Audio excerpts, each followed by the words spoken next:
JXSC have provided a successful 300 TPD, 12 TPH, rock gold CIP processing plant in Kenya.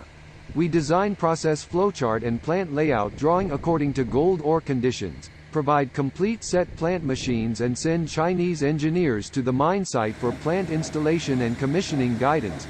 Make this project installed successfully and satisfied with the customer. This complete plant includes a feeding machine, jaw crushers, fine jaw crusher, belt conveyor, vibration screen, ball mill, thickener, leaching and adsorption agitation tanks, desorption electrolysis system, tailing water recycle system, and all the other needed accessories. The crushing plant is for crushing big rocks to a smaller size, 0-20 mm, then feeding to ball mill grinding to 200 mesh, then make 200 mesh slurry material to suitable pulp concentration by thickener.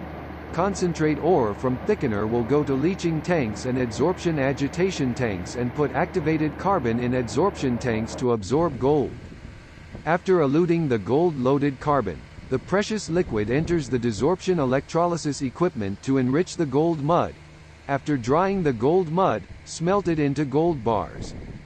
The gold CIP plant has a very high recovery ratio for oxide and sulfide type gold. It is currently an internationally popular gold beneficiation technology, also the trend of gold beneficiation development.